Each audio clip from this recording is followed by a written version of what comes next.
عالم کبھی بھی تعلم اور تفقہ کے بغیر نہیں ہو سکتا۔ یعنی عالم ہونے کا مطلب یہ نہیں کہ معلومات کا انبار ہو، حافظے میں معلومات کا ذخیرہ ہو اور روایات کو، آثار کو، معلومات کو بیان کرنے کا سلیقہ ہو۔ اس کو عالم نہیں کہتے۔ عالم اسے کہتے ہیں جو علم کامل پانے کے لیے مرحلہ وار جس نے ساری سٹیجز تعلم اور تفقہ کی حاصل کی ہوں، اور اساتذہ کاملین کے پاس اور شیوخ متفننین کے پاس اور شیوخ متقنین کے پاس زانو تلمذ طے کر کے ایک ایک علم اور ایک ایک فن اور اس کے قواعد، اصول اور ضوابط سیکھے ہوں، کتب پڑھا ہو اساتذہ سے، اور اس طرح ہر فن میں ضروری حد تک درک اور ملکہ حاصل کیا ہو۔ تو اللہ رب العزت نے فرمایا کونوا ربانیین، اللہ والے بنو، ربانی عالم بنو۔ امام بخاری بیان کرتے ہیں اس سے مراد ہے علماء فقہا، ایسے فقیہ بنو۔ اب عالم ربانی کی تعریف بیان ہو رہی ہے، ایسے فقیہ بنو جو حلیم ہو، جن کے پاس حلم ہو۔ یعنی اب تین چیزوں کو امام بخاری نے یہاں جمع کر دیا ہے، علم اور حلم اور اس کے ساتھ تفقہ اور تدبر۔ مگر حلم کبھی پیدا نہیں ہوتا جب تک طبیعت میں امن اور سلم نہ ہو۔ یہ تین لفظ ایک ہی وزن کے ہیں، علم، حلم اور سلم۔ سلم کہتے ہیں امن اور سلامتی کو۔ جن طبیعتوں میں تربیت اور صحبت کے نتیجے میں، بلکہ کہیے صحبت اور تربیت اور ریاضت کے نتیجے میں، جن طبیعتوں کے اندر امن اور سلم، سلامتی آ جاتی ہے، طبیعتوں کے اندر عافیت آ جاتی ہے، تو وہ ایک ایسا ماحول پیدا ہو جاتا ہے کہ اس سے جنم لینے والا علم اپنے ساتھ حلم کو جمع کر لیتا ہے۔ تو وہ خالی عالم نہیں رہتا بلکہ حلیم ہو جاتا ہے، علیم و حلیم ہوتا ہے۔ تو امام بخاری نے حضرت عبداللہ ابن عباس کا یہ قول بتایا ہے کہ وہ فرماتے ہیں کون ہیں علماء ربانیین؟ وہ جو علماء ہیں۔ اور ایک اور نسخہ کے مطابق لفظ آیا ہے حکماء فقہا، وہ فقیہ جو حکیم ہو، صاحب حکمت ہو، صاحب حلم ہو، صاحب تحمل ہو، جو بردبار ہو، جس کے اندر تواضع ہو، انکساری ہو، جس کے من میں سکون اور اطمینان، طمانینت ہو، جس کے من میں عافیت اور سلامتی ہو۔ یاد رکھ لیں، عالم جب بولتا ہے تو وہ جو الفاظ اور کلمات استعمال کرتا ہے، اس کے الفاظ اس کے من کے حالات کی عکاسی کرتے ہیں۔ اندر جو کچھ ہوتا ہے وہ کسی نہ کسی شکل میں الفاظ اور کلمات کی صورت بن کر زبان سے نکلتا ہے۔ الفاظ اور کلمات اور جملے اور بیان اور خطاب جو کچھ عالم کہہ رہا ہے، یا اس کو اپلائی کرتے جائیں سوسائٹی کے ہر طبقے پر، ایک عام کامن مین جو بولتا ہے، ایک تاجر جو بولتا ہے، ایک سیاسی لیڈر جو بولتا ہے، کوئی حکمران جو بولتا ہے، جو شخص بولتا ہے، اس کا بولنا تو ہے الفاظ اور کلمات پر مشتمل، مگر اس کے الفاظ اور کلمات کا ایک مزاج ہے، ان کے اندر ایک تپش اور ایک ٹھنڈک ہے، ان کا ایک اپنا ٹیمپریچر ہے۔ وہ جو ٹیمپریچر ہے الفاظ اور کلمات کا، وہ من اور طبیعت کے ٹیمپریچر کی عکاسی کرتا ہے۔ تو کلمات اندر کے احوال کی عکاسی کرتے ہیں۔ اس لیے جس طبیعت میں حلم اور سلم اور امن اور سلامتی اور سکون ہوگا، ٹھہراؤ ہوگا، اس کے کلمات میں بھی حلم اور سلم اور امن اور سلامتی ہوگی۔ وہ جب بولے گا، جو تعلیم دے گا، جو تربیت دے گا، جو نصیحت کرے گا، اس سے سوسائٹی میں بھی امن اور سلامتی پھیلے گی۔ اس سے لوگوں کے رویوں پر جو اثر ہوگا، ان رویوں میں بھی توازن آئے گا، اعتدال آئے گا، سلامتی آئے گی، ان رویوں میں توسط آئے گا، اعتدال، موڈریشن آئے گی۔ اور اگر اندر طبیعت میں فرسٹریشن ہے، غصہ ہے، عدم توازن ہے، حلم نہیں ہے، اندر طبیعت کے اندر اگر وہ سکون اور اطمینان نہیں ہے، الا بذکر اللہ تطمئن القلوب، اللہ کے ذکر سے دلوں کو اطمینان ملتا ہے۔ تو دیکھنا ہے کہ اس کے دل کا حال کیا ہے، وہ دل کا حال، اس کے قلب و باطن کا حال، اس کے نفس اور عقل کا جو من کا حال ہے، وہ الفاظ اور کلمات بن کے اس کی زبان سے ادا ہوتا ہے، اور وہی افعال اور اعمال بن کے اس کے جسم سے صادر ہوتا ہے۔ وہ سوسائٹی میں آگ بھی لگاتا ہے اور وہ لگی ہوئی آگ کو بجھاتا بھی ہے، ڈیپینڈ کرتا ہے کہ اس کے من میں کیا ہے، ٹھنڈک ہے یا آگ ہے۔ اس لیے فرمایا علماء فقہا، وہ فقیہ کہ سب سے پہلے تو اس نے تعلم اور تفقہ کے گہرا پختہ علم کے اندر اس کی معرفت حاصل کرنے میں مرحلہ وار محنت اور ریاضت قابل، ماہر، مشاق اساتذہ کے پاس کی ہو، کتب اساتذہ سے پڑھی ہو، ایک ایک فن سیکھا ہو، قواعد اور اصول اور ضوابط پر، اصول و فروع پہ عبور ہو، اس سے تفقہ کی شرط ہو جائے گی اور تعلم کی۔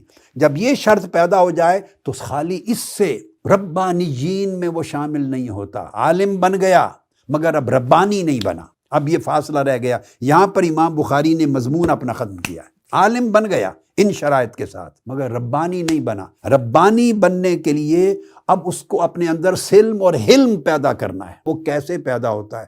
وہ علم سے پیدا نہیں ہوتا، وہ ادب سے پیدا ہوتا۔ یہ دو ڈیفرنٹ راستے ہیں، ہے آپس میں جڑے ہوئے، ایک دوسرے کے ساتھ انٹر ڈیپینڈنٹ ہیں، ریسیپروکلی انٹر ڈیپینڈنٹ ہیں، ایک دوسرے پر ان کا انحصار ہے، جڑے ہوئے ہیں مگر الگ الگ ان کی آئیڈینٹیٹیز ہیں۔ اب یہ جو پہلو ہے کہ حلم، علماء کیسے بنے، ربانی کیسے بنے بندہ۔ ربانی کا عام لفظوں میں اردو میں ہم کہیں گے کہ اللہ والا عالم بنے، عالم باللہ بنے، عارف باللہ بنے۔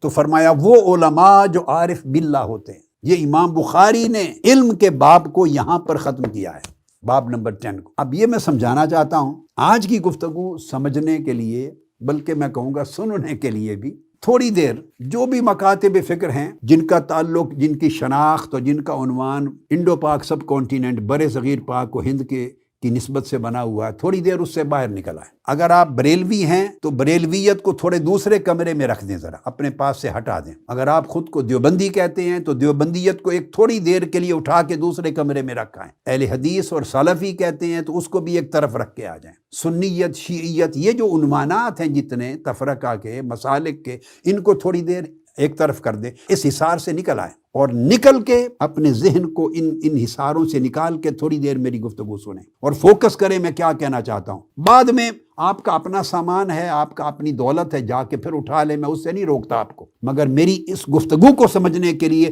تھوڑی دیر اس حصار سے باہر نکل آئیں۔ اور یہ کیوں کہہ رہا ہوں؟ یہ اس لیے کہہ رہا ہوں کہ پہلا مضمون امام بخاری نے تعلم اور تفقہ کا بیان کر کے علم کا باب مکمل کیا۔ اب علم کو کمال تک پہنچایا ربانیت کے ساتھ، اور وہ ادب ہے، وہ ادب سے آتا ہے۔ اگر ربانی علم سے بننا ہوتا تو امام بخاری علم، تعلم اور تفقہ کے باب کے بعد اگلا اللہ کا فرمان وارد نہ کرتے کہ اس کے بعد اللہ نے کن کو فرمایا تھا؟ علماء کو کہا تھا۔ یہ قرآن مجید میں کونوا ربانیین، اب عالم تو بن گئے ہو۔ تورات کا علم تھا، انجیل کا علم تھا، کتب سماوی کا علم تھا، اس طرح جن کے پاس قرآن کا علم ہے، سنت کا علم ہے، بھئی عالم تو بن گئے ہو، اب ربانی بھی تو بنو، اب اللہ والے بنو۔ ربانی بنو گے، اللہ والے بنو گے تو علم کا نور آ جائے گا، علم معرفت میں بدل جائے گا۔ تو امام بخاری اس طرف لائے ہیں۔ تو یہ اب سبجیکٹ ہو گیا، علم کو اب ادب سے جمع کرو۔ اب یہ سبجیکٹ سمجھانے کے لیے میں نے عرض کیا، بدقسمتی سے ہمارے بر صغیر پاک و ہند میں یہ بریلوی، دیوبندی، اہل حدیث، سلفی، سنی، شیعہ، اس تقسیم نے بہت نقصان پہنچایا۔ اس لیے نقصان پہنچایا ہے کہ جو مسلک ہیں وہ مسلک نہیں رہے، اپنے درجے سے بڑھا کر انہیں دین و مذہب بنا دیا گیا۔ اب اس میں اختلاف رائے، تعبیر و تشریح کا اختلاف نہیں رہا، بلکہ تضاد، مخالفت، تصادم تک چلا گئی، اور ایک دوسرے کو اسلام کے دائرے سے خارج کرنا یا دل سے خارج سمجھنا، اس میں تقسیم ہو گیا۔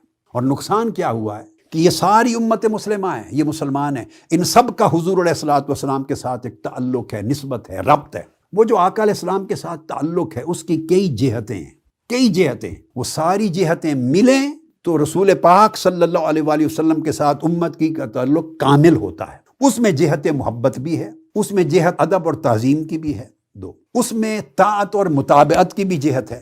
اب طاعت اور متابعت کے لیے حدیث و سنت و سیرت آ جاتی ہے، اس کی بھی جہت ہے۔ پھر ساتھ اس میں فکر آخرت ہے، دعوت حضور کے دین کی نصرت اور دعوت اور تبلیغ دین کی بھی جہت ہے۔ اللہ پاک نے قرآن مجید میں فرمایا فَالَّذِينَ آمَنُوا بِهِ وَعَزَّرُوهُ وَنَصَرُوهُ وَاتَّبَعُوا النُّورَ الَّذِي أُنزِلَ مَعَهُ، وہ لوگ جو ایمان لاتے ہیں اور ساری کائنات سے بڑھ کر محبت کرتے ہیں، وَعَزَّرُوهُ، اور سب سے بڑھ کر ادب، تعظیم اور تکریم اور توقیر بجا لاتے ہیں، وَنَصَرُوهُ، اور حضور کے دین کی فکر کرتے، دعوت دیتے، نصرت کرتے، مدد پہنچا کے فروغ دیتے ہیں، وَاتَّبَعُوا النُّورَ، اور جس نور کو آقا علیہ السلام لے کر آئیں اس کی متابعت کرتے اور اطاعت کرتے ہیں۔ قرآن مجید نے یہ تمام جہتوں کو جمع کر کے اس کو تعلق قرار دیا کہ یہ رسول پاک صلی اللہ علیہ وسلم کی امت ہیں، یہ ان کے سچے فالوور ہیں۔ تفرقہ سے، فرقہ بندی سے نقصان کیا ہوا کہ یہ ساری جہتیں دراصل ایک ہی تعلق کے حصے تھے، جز تھے۔ جب مسلک مذہب اور دین کی درجے پر چلے گئے تو کسی نے محبت اور ادب اور تعظیم کی جہت کو قابو کر لیا اور باقی جہت میں رفتہ رفتہ کمزور ہو گئے۔ کسی نے اطاعت اور متابعت کی جہت پر فوکس کر لیا، باقی جہتیں کمزور ہو گئیں۔ کسی نے حدیث اور سنت پہ فوکس کر لیا، باقی جہتوں پر توجہ نہ رہی۔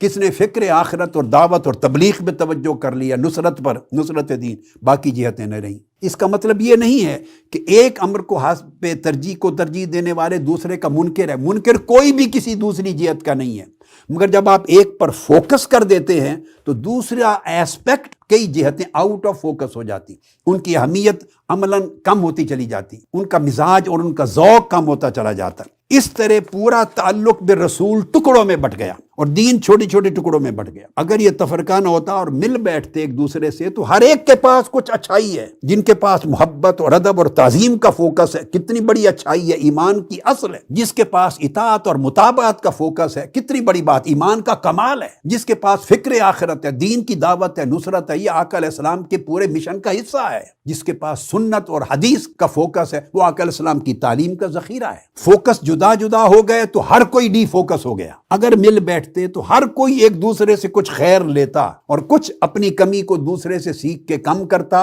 اور یہ والا دوسرے سے کچھ خیر لے کے اپنی کمی کو کم کرتا۔ ہر کوئی ایک دوسرے سے انٹریکشن کے نتیجے میں لیتا۔